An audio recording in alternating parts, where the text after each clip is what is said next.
okwogera ne Katonda buli ku makya y'ensula ennamu ekulukutira mu bulamu bwaffe ne tufuna amaanyi agatuyamba okuyita mu lunaku lwonna. Funa amaanyi nga tonnafuluma nnyumba yo. Muganda wange mwannyinaze, nate nkwaniriza mu linnya lya Mukama waffe Yesu Kristo. Ku lutimbe lwaffe luno gaggadde 3ABN Uganda. Njagala okwebaza Mukama Katonda kubanga abadde mwesigwa gy'oli era ne gye ndi. Olw'ekisa kye ne tuba nga tusobodde okuzuukuka enkya eno eya leero, ate n'obeera mwesigwa mu kusalawo okwo nti olunaku lwo ojja dutandikira ku nsulo yaffe y'enkya buli ku makya kumaliri ssaawa 11:30. Gwe muganda mwannyinaze abadde yeetala olw'okugenda okukola olala ng'oweetala obeeko by'enteekateeka y'ekyenkya, kusaba eddakiika zino 2:15 oziweeyo tube n'ekyokuyiga enkya eno eya leero. Amannya gange nateera nzeziwa Elia, omuweereza mu kkanisa ya Seventh Day Adventist nkaddiira awo e Makerere opposite Road Development Center. Tuli ku nsulo y'enkya, nkwebaza era Mukama akuwa omukisa olw'okukola okusalawo okwo tyojja kubeera nange mu kugabana okw'enkya eno eya leero. Nga tunabagenda wala nnyo katubeere n'okusaba, oluvannyuma lw'okusaba tujja kubeera n'oluyimba olwo lwe tunaawuliriza ate bwe tunaalumaliriza tugende mutereevu mu kyokuyiga. Katonda waffe omulungi ow'ekisa, ndaba nzija gy'oli era nkwebaza olwa muganda wange ne mwannyinaze abaakitwala nti kya makulu era kya nsonga okutandikira ku nsulo y'enkya. Katulabe omukisa wamu katugabane tutambule wamu naawe okuyita mu lunaku luno olwaleero, ekigambo ekinaawulirwa era n'ekinaayogerwa okuyita mu nze kibeere entanda eneetuyisa mu lunaku luno n'ezijja mu maaso. Kwe kusaba kwaffe okuyita mu Yesu Kristo Mukama waffe.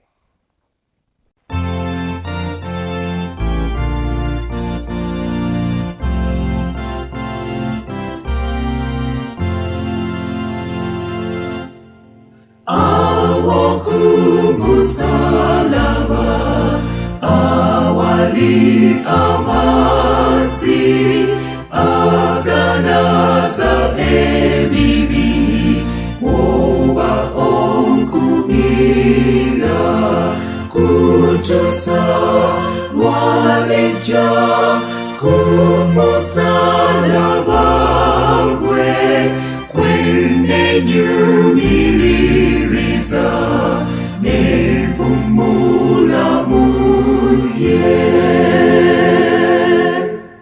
okwonze omunaku wesanga eddembe omusana gwa Yesu negunjakira nze kutusa lwaleja kumusalaba gwe kwenenyumiririza nepumulamuye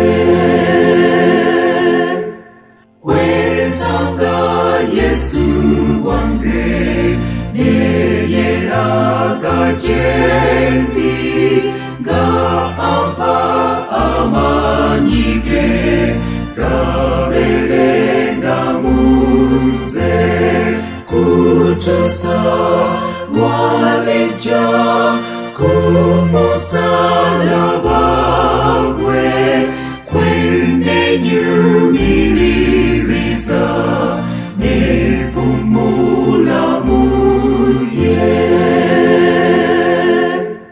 awowe naberanga ganesiga Yesu alyoke anongose ye antuse jali kutusa lwaleja kumusalaba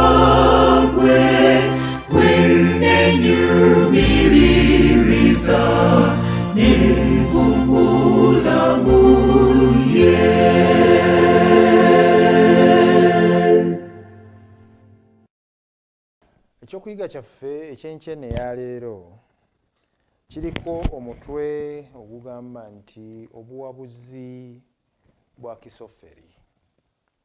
Obuwabuzi bwa Kisoferi. Olunaku olw'eggulo twalabye abakalinkwe n'abawabuzi oba abawi b'amagezi ababi nga mu bo mwagiddemu Kusaayi naye nga amagezi ge yali awa gaali ganoonya kutaasa Dawudi, ate ne Akisoferi katulabe obuwabuzi n'amagezi gaawa olwaleero.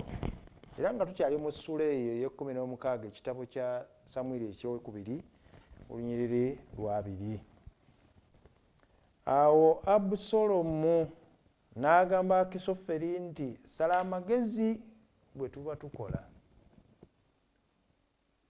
Abusalomu n'agamba Akisoferi nti sala amagezi bwe tukola ki? Bwe tuba tukola. Abantu simanyi oba bakitwala nga kikulu. Omuntu omukulu okukwebuuzaako tekitegeeza nti oli wa kabi nnyo, naye aba akwesize akusembeza okumpi naye ng'asuubira ogenda muwa amagezi agamutwala mu maaso si agamufeebya. Kyava ayita Akisoferi kubanga Akisoferi yali amanyiddwa nti muwi w'amagezi mulungi. Tulaba abantu kwonooneka. Akisoferi bamubuuza sala amagezi engeri ki gye tuba tukola. Amagezi aganaatuyisa mu mbeera eno gye twesanzeemu, obufuzi tubufunye, Namulondo ngirinyeemu, naye ebiddako awo simanyi bwe bigenda kuba. Nsaba magezi. Kyova olaba abantu bonna abayingira mu bukulembeze oba mu bufuzi tebeegobaako bawi b'amagezi oba babadde mu gavumenti ezibaddewo. Bw'olaba akola ekintu ekifaanana bwe kityo nti bakuwadde ofiisi nti buli abadde mu ofiisi bonna n'obagoba, gwe oba oyolekedde kugwa kubanga tolina kyogenda kutuukako mu nteekateeka ne bw'oba ng'olina enteekateeka nnungi. Pulaani zo zonna ziba zigenda kugwa butaka. Akisoferi yakimanya bulungi nti kyali kyetaagisa okwawula Abusalomu ku kisa kya kitaawe. Abe nga kyonna bwe kinaaba kitaawe tali musaasira, tali musonyiwa n'omulundi naki n'ogumu nga bwe twalabye olunaku olwajjo. Singa obusungu bwa Dawudi butunuulira muntu omu yekka bw'ati, abutunuuliza omuntu omu yekka bw'ati Abusalomu, Akisoferi kyali kimukolera kubanga Dawudi yali tajja kulowooza nti byonna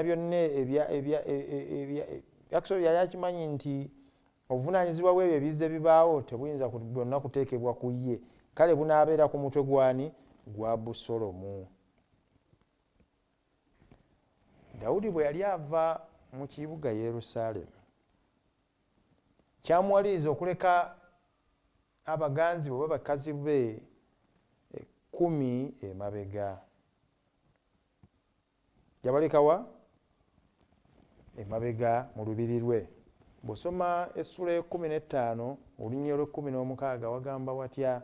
Nabagambye nti bw'oba onootegeera ebigenda mu maaso bye tuyigako buli lunaku, olina okuddako emabega weetegereze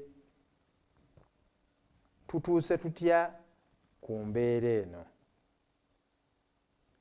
Olw'e16 essula y'e15 agamba nti kabaka n'afuluma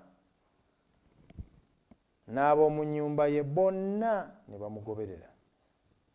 Kabaka n'aleka abakazi 10 abazaana okukuuma ennyumba. Yabaleka amabega bakuume ennyumba. Twagambye nti waliwo abantu abawa bannaabwe amagezi agatali magezi. Lwakuba mu Luganda teriyo ekigambo ekigamba nti amagezi amasiru. Bwa tegayinza kuba amagezi ate ne gaba masiru. Naye bawa amagezi amaki? amabi. Akisoferi kyava awa amagezi Abusalomu akole amawe ekiyitibwa amawemukirano mu Buganda, akole amaki amawemukirano, yeebake oba akozese bakazi baani ba kitaawe.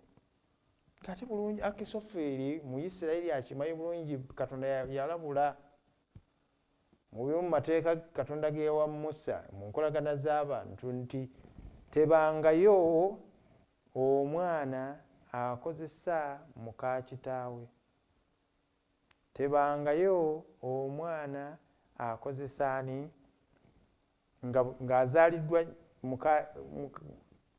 tewangayo omwana akozesa muka kitaawe, tewabayo omwana akozesa ssengaawe, tewabeerayo omwana akozesa ki mwannyina atazaalibwa nnyina. Ebyo byonna byonna mawemukirano era byali byaki bya muzizo eri ani eri Mukama. Naye omusajja mukulu ono laba amagezi gawaani gawa Abusalomu. Nabagambye olunaku olw'eggulo nti twegendereze nnyo abantu abatuwaanawaana, naye ng'amagezi gagenda okukuwa gakutwala mu kuzikirira akuwabya buwabya. Kati Akisoferi ono musajja mukulu amanyiddwa olw'okuwa amagezi amalungi ge yawanga Dawudi kabaka, laba bw'ajja awa amagezi eri Abusalomu amugamba amuwa amagezi ag'okukola amawemukirano agagenda okwanaamiriza buli anaagawulira.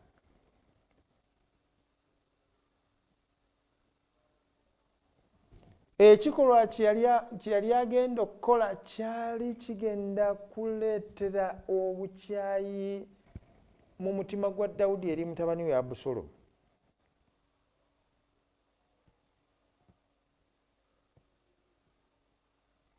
Era nga bw'akola ekintu kino kye kyali kigenda mu ndowooza ye oba mu magezi ge ekyali kigenda okumunyweza ku Nnamulondo.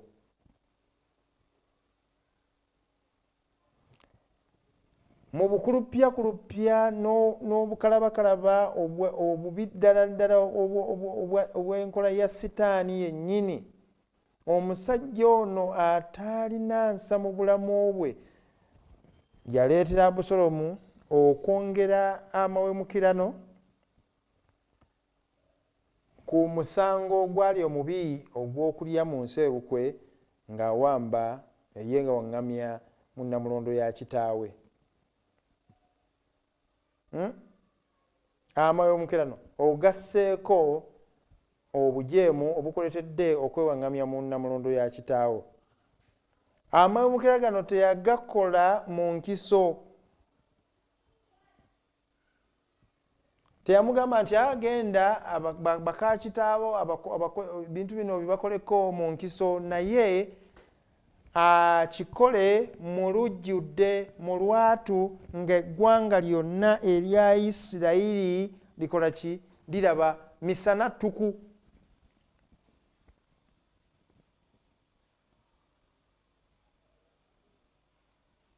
Mu nkola ez'amawanga agaali geetolodde ekifo ekyo mu mirembe egyo, omuvubuka yenna bwe yali ng'alinnya mu Nnamulondo ekyalaganga nti obuyinza kati bubwe kwe kwezza abaalinga bakitaawe.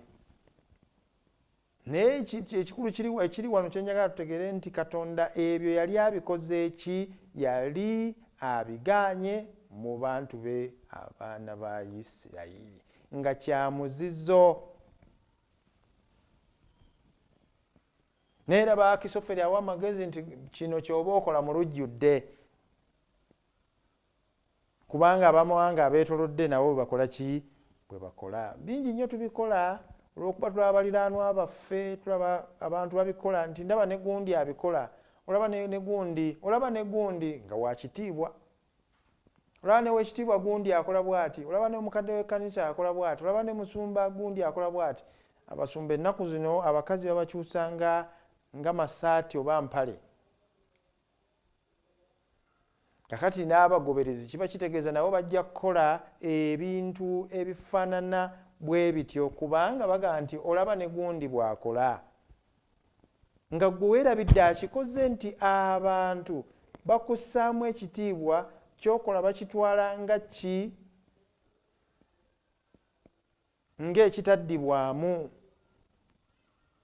efuuka mpisa yaabwe ekikolwa kyo katugambe nti Ssaabasajja alina kyalagidde ti kano ke kalombolombo mu Buganda oba empisa za Buganda zigenda kuba bwe ziti naffe tuba tulina okukola kyobigondera kakati laba omusumba w'ekkanisa omukadde w'ekkanisa Ssaabadinkoni oli kyakulabirako eri abo b'okola ki bw'oweererezaamu bw'okola ebikyamu kye bantu abakkiriza kye bagenda okusobola okukola olaba ne gundi ne mukadde gundi bw'ati bw'akola kati Abusalomu bamuwa amagezi nti kola bw'oti naye nga byagenda okukola byamuwemukirano ebiswaza eby'omuzizo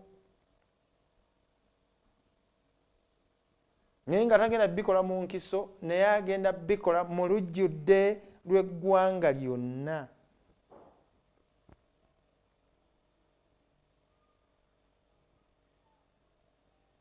Olw'okuba omuvubuka ono yali akuze ng'akuziddwa kyegyo amagezi agaamuweebwa yagatwala bukolokolo n'agateeka mu nkola. Olwo ekigambo kya Katonda omanyi ebintu bino bijja bigoberegana. Olwo ekigambo kya Katonda ne kituukirira ku Dawudi nga bwe kyalagulwa nnabbi. Bw'osoma ekitabo kya Samwiri ekyokubiri sura 12 olunyolo 11 12 Olunyolo 12 n'agambye ebintu bino bye tuyigako olina okuba nga oli muyizi wa Bayibuli ng'emabegako obadde ogoberera. 12 olunyolo 11 okutwala ku 12 agamba bw'atyo bw'ayogera Mukama nti laba ndikuyimusizaako obubi obuliva mu nnyumba yo ggwe era nditwala abakazi bo mu maaso go ne mbawa muliraanwa wo era alisula ne bakazi bo mu maaso g'enjuba eno kubanga ggwe wakola mu kyama naye nze ndikola ekigambo ekyo mu maaso ga Isirayiri yenna ne mu maaso g'enjuba. Ennyiriri ezo muziwulidde. Sura 2 olunyolo 11 Dawudi yakola ekyekivve bwe yaganza muka Uliya ye Beruseba n'abikolera mu nkiso. Bw'abikolera mu nkiso omukazi n'aba olubuto n'ayagala okubuzaabuza ebyaliwo ne kireetera okufa kwa musajja we enkwata nga bwe yayitibwanga Uliya. Obutakuluyisayo ojja kuddayo byesome mu ssula 12. Katonda amugamba nti ŋŋenda kukola ekigambo mu nnyumba yo. Ebyo tobikoze mu nkiso. Nze naye kigenda okuba mu nnyumba yo kigenda kuba kyaki mu lwatu. Tombuuza lwaki Katonda yakikkiriza kibeere bwe kityo. Ebintu bingi nnyo tubikola nga tubikola mu nkiso tumanyi nti teri ajja kumanya naye luliba olwo. Dawudi yali amanyi abikwese naye Katonda yagamba nti luliba olwo ŋŋenda kukola ekigambo. Muliraanwa wo ye muntu akulinaanye gw'obadde tosuubira kukolako kikyamu. Kati laba Abusalomu yakolera ddala ekyo ate ng'akikolera ddala mu maaso g'enjuba n'eggwanga.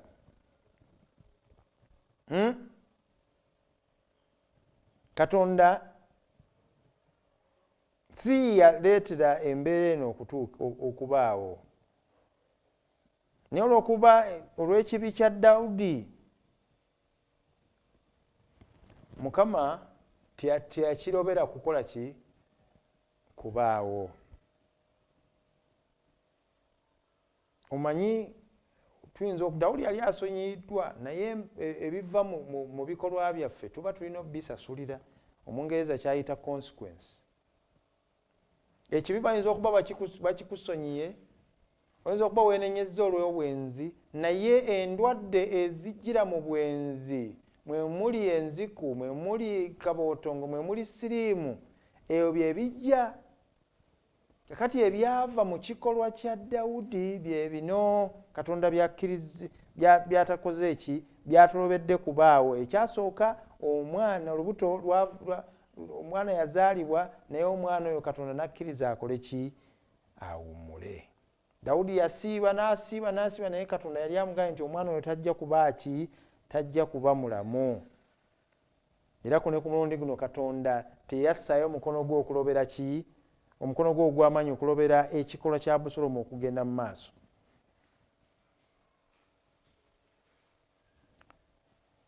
Kyandiba era kiyinza okuba kyekituufu nti Akisoferi awa amagezi gano eri Abusaalomu okukola ebyamawemukirano okulaga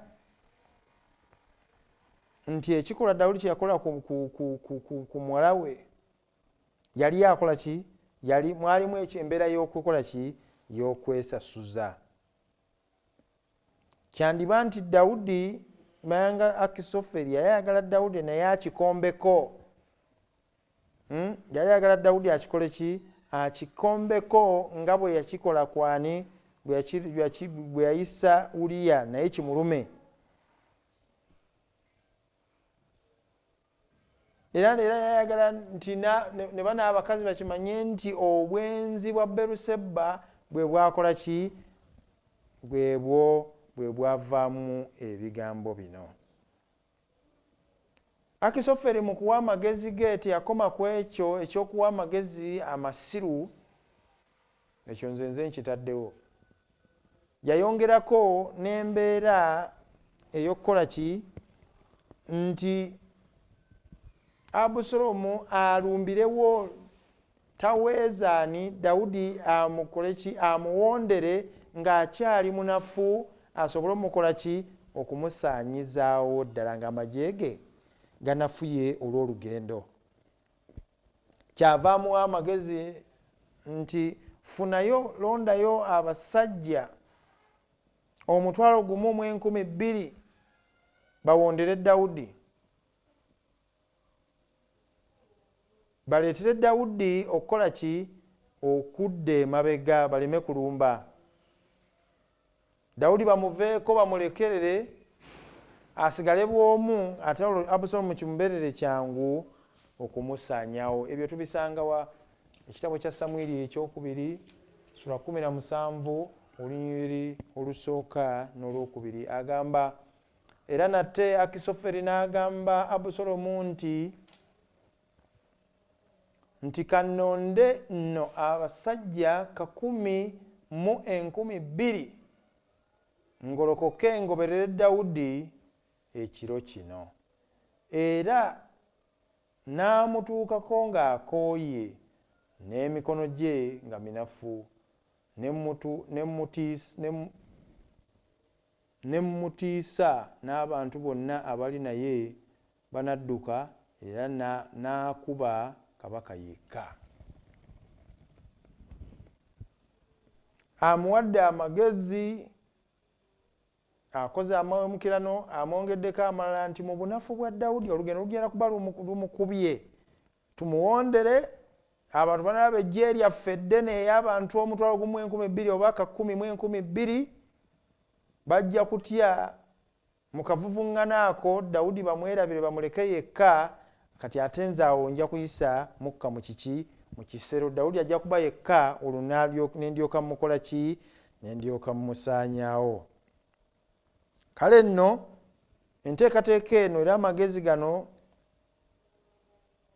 ne gakkirizibwa abawi b'amagezi abalala nti singa amagezi gano gaali gagobereddwa nga Akisoferi bwe yali agawadde, mazima ddala Dawudi yali wakuttibwa.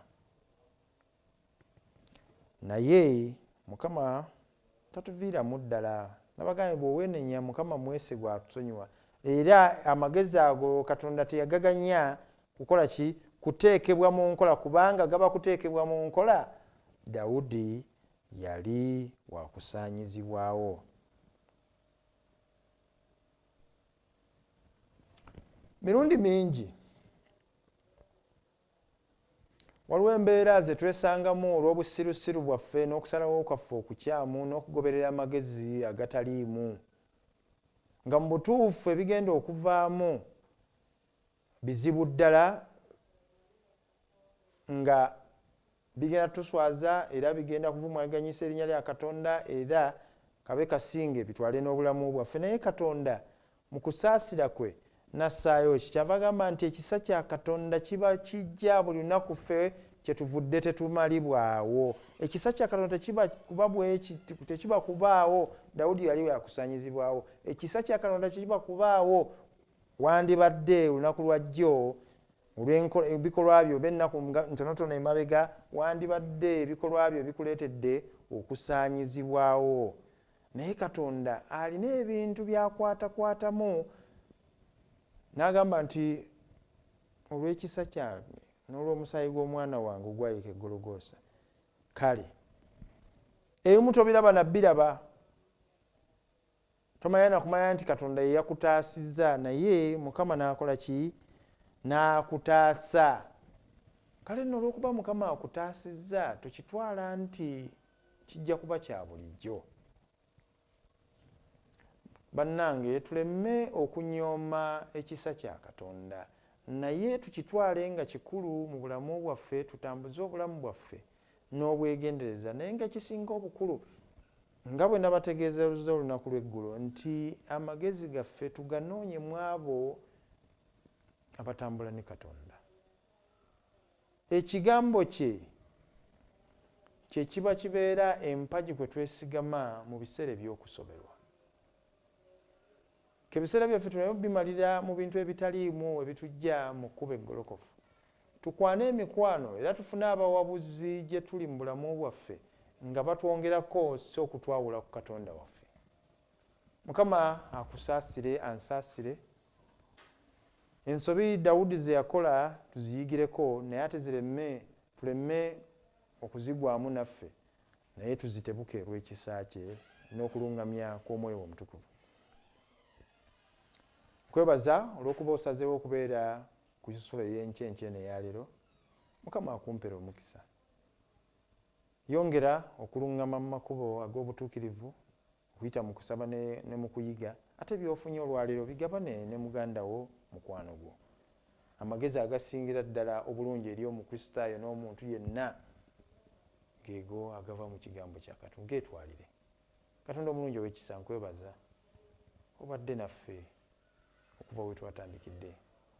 Ebigambo biwuliddwa, teriyo magezi gakira magezi gava mu kigambo kyo. Katugatwale nga makulu, tugafuule ekitundu ku bulamu bwaffe, olwo nno tuleme okusobya ku linnya lyo, ate tusobole okuwangula omulabe Sitaani n'enkweze. Okusaba kwaffe n'okwebaza okuyita mu Yesu Kristo Mukama waffe. Amiina.